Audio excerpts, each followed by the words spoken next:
Hi hello friends, എല്ലാ കൂട്ടുകാർക്കും പുതിയൊരു റിവ്യൂയിലേക്ക് സ്വാഗതം. നമ്മളെല്ലാവരും ഹിന്ദിയിൽ കാത്തിരുന്ന പോലെ തന്നെ ആ ഒരു ബിസിനസ് ടൂർ അശ്വിൻ പോകുമ്പോൾ കൂടെ ശ്രുതിയും കൂടി വന്നു ചേരുന്ന ഭാഗമാണ് കാണാൻ പോകുന്നത്. അപ്പോൾ ഞാൻ ഇന്നലത്തെ എപ്പിസോഡ് റിവ്യൂവിൽ പറഞ്ഞിട്ടുണ്ടായിരുന്നു, ലാവണ്യ വരാത്തതിന് കാരണം ലാവണ്യ മുഖത്ത് സ്പാ ചെയ്യാൻ പോകുമ്പോഴേക്കും, അതായത് ബ്യൂട്ടി പാർലറിൽ പോകുമ്പോൾ മുഖത്ത് റിയാക്ഷൻ വരും. അപ്പോൾ അശ്വിൻ്റെ കൂടെ പോകാൻ പറ്റാത്തൊരു അവസ്ഥ വരും. അപ്പോൾ അശ്വിൻ ഒറ്റക്കാണ് പോകുന്നത്. പക്ഷേ അതിനിടയിൽ ഡിക്കിയിൽ പെട്ടു പോകാണ്ട് ശ്രുതി, അതായത് പക്കാവട വെക്കാൻ വേണ്ടി ഡിക്കി തുറക്കുമ്പോൾ ഡിക്കിൻ്റെ ഇടയിൽ തല അവിടെ ഡിക്കിയിൽ കൊണ്ടിട്ട് പെട്ടെന്ന് ബോധം പോയിട്ട് ഡിക്കിയിലേക്ക് മറിഞ്ഞു വീഴുവാണ്. അതിനുശേഷം അശ്വിൻ മനസ്സിലാക്കാണ് ശ്രുതി ഡിക്കിയിലുണ്ടെന്ന്. അതെങ്ങനെയാന്ന് വെച്ച് കഴിഞ്ഞാൽ, അശ്വിൻ സ്പീഡിൽ വണ്ടി ഓടിക്കുമായിരിക്കോട്ടോ. ആ സമയത്താണ് നമ്മുടെ ശ്രുതിക്ക് ബോധം വരും. ബോധം കൊണ്ട് അയ്യോ രക്ഷിക്കണേ, ലാവണ്യ മേഡം വണ്ടി ഞാൻ ഡിക്കിയിലുണ്ടെന്ന് പറഞ്ഞ് ഒച്ചെടുക്കാണ്. കാരണം ശ്രുതിയുടെ വിചാരം ലാവണ്യ കൂടി വണ്ടിയിലുണ്ടെന്നാണ്. അപ്പൊ അശ്വിൻ പെട്ടെന്ന് ഒരു ഒച്ച കേൾക്കും. പക്ഷെ അശ്വിൻ അത് മനസ്സിലാവില്ല. കാരണം അശ്വിൻ അത്ര സ്പീഡ് പോകുമ്പോൾ ഹോണൊക്കെ അടിച്ചിട്ടാണ് പോണത്. പിന്നെ ചെവിയിൽ ഹെഡ്സെറ്റും വെച്ചിട്ടുണ്ട് അശ്വിൻ, അതുകൊണ്ട് കേൾക്കുന്നില്ല. പക്ഷെ ഒരു സിഗ്നലിൽ അവിടെ എത്തുമ്പോഴേക്കും നമ്മുടെ അശ്വിൻ കേൾക്കുന്നുണ്ട് ശ്രുതിയുടെ ഒച്ച. അപ്പൊ വണ്ടി ഒന്ന് നീക്കി നിർത്തിയിട്ട് നമ്മുടെ അശ്വിൻ തുറന്നു നോക്കുമ്പോഴാണ് ശ്രുതി പക്കാവടെ നിന്നുകൊണ്ട് ഡിക്കിയിൽ കിടക്കുന്നത് കാണുന്നത്. നീ എന്താ ഇവിടെ ചോദിക്കുമ്പോൾ ശ്രുതി പറഞ്ഞു, ഞാൻ അബദ്ധവശ അറിയാണ്ട് കയറിപ്പോയതാണ്, ഞാൻ ഈ പക്കാവട വെക്കാൻ വേണ്ടി കയറിയതാണ്, ഡിക്കിയുടെ ഡോറ് കൊണ്ടിട്ട് എൻ്റെ തലയെ കൊണ്ടിട്ട് എനിക്ക് ബോധം പോയിട്ട് മറിഞ്ഞു വീണതെന്നൊക്കെ പറയാണ്. പിന്നെ കാട്ടിൽ ഭയങ്കര രസകരമായിട്ടുള്ള നിമിഷങ്ങളൊക്കെ ആയിട്ടോ, ഭയങ്കര സൂപ്പർ ആയിട്ടുള്ള നിമിഷമാണ്. പക്ഷെ അതിനിടയ്ക്ക് നമ്മുടെ ശ്രുതിക്ക് ഒരു ചെറിയൊരു വയ്യായിക വരും, പനി വരും. അതാണ് ശ്രുതിനെ പനിച്ച് വിറച്ച് കിടക്കുന്നത് കാണിക്കുന്നുണ്ടല്ലോ. ആ സമയത്ത് അശ്വിനെ വിചാരിക്കും കോൾഡ്, ജസ്റ്റ് ജലദോഷവും തലവേദനയൊക്കെയാണ് അശ്വിൻ ആദ്യം വിചാരിക്കുന്നത്.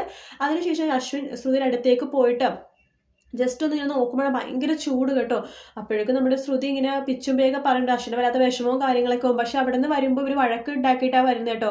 ശ്രുതിനെ റോട്ടിലൊക്കെ ഇറക്കി വിട്ടിട്ട് അശ്വിൻ പോണത്. പിന്നെ തിരിച്ചു വരാനുള്ള പണവും ശ്രുതിയുടെ കയ്യിൽ കൊടുക്കുന്നു. ഈ വണ്ടി കയറി വന്നാൽ മതി, എൻ്റെ കൂടെ വരണ്ടെന്നൊക്കെ പറഞ്ഞിട്ട് ഒരു വഴക്കുണ്ടാക്കിയിട്ടൊക്കെയാണ് വരുന്നത്.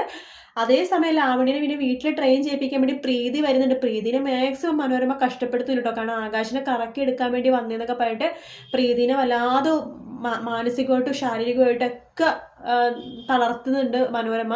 അത് മാത്രമല്ല, പ്രീതിയുടെ കാലിലൊരു സൂചി കയറുമ്പോഴേക്കും പ്രീതിക്ക് നടക്കാൻ പറ്റാണ്ടാവുമ്പോൾ എന്നിട്ട് മനോരമ അവിടെ നിന്ന് ആട്ടി പുറത്താക്കാണ്. പ്രീതി പതുക്കെ തൊങ്ങി തൊങ്ങി നടക്കുമ്പോൾ ചോരയൊക്കെ വരും കേട്ടോ കാലിൽ നിന്ന്. അപ്പം ആകാശിനെ പൊക്കി എടുക്കണൊക്കെ ഉണ്ട്. അതൊക്കെ ഞാൻ മനോരമ കാണുമ്പോൾ മനോരമക്ക് വല്ലാത്ത കുശുമ്പും ഒക്കെ വരുവാണ്ട്. പ്രീതി വല്ലാതെ വിഷമിച്ച് കഴിയുമ്പോൾ ലാവണ്യൊക്കെ സമാധാനപ്പെടുത്തുന്നുണ്ട്. എന്ത് പറ്റിയെന്ന് ചോദിക്കുമ്പോൾ പ്രീതി ആർത്തും കുറ്റമൊന്നും പറയണില്ല കേട്ടോ.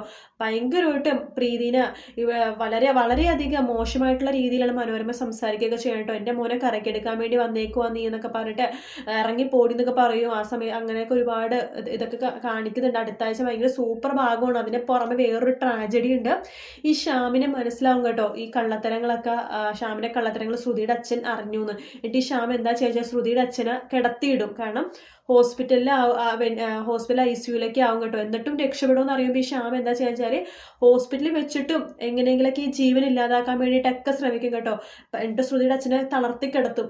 സംസാരിക്കാൻ അധികം പറ്റാത്തൊരവസ്ഥയിലേക്ക് ആക്കും. അതായത് ചുണ്ടൊക്കെ ഇങ്ങനെ സൈഡിലേക്ക് വന്നിട്ട് പ്രഷറൊക്കെ അടിച്ചിട്ട് കിടക്കില്ല. അപ്പോൾ ആ ഒരു അവസ്ഥയിലൊക്കെ ശ്രുതിയുടെ അച്ഛനാവുന്നുണ്ട്.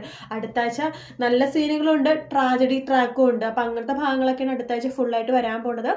വീഡിയോ ഇഷ്ടപ്പെട്ടെങ്കിൽ ലൈക്ക് ചെയ്യുക, സബ്സ്ക്രൈബ് ചെയ്യുക, കമൻറ്റ് ചെയ്യുക. മറ്റൊരു വീഡിയോ ആയിട്ട് വീണ്ടും കാണാം. Take care, bye bye.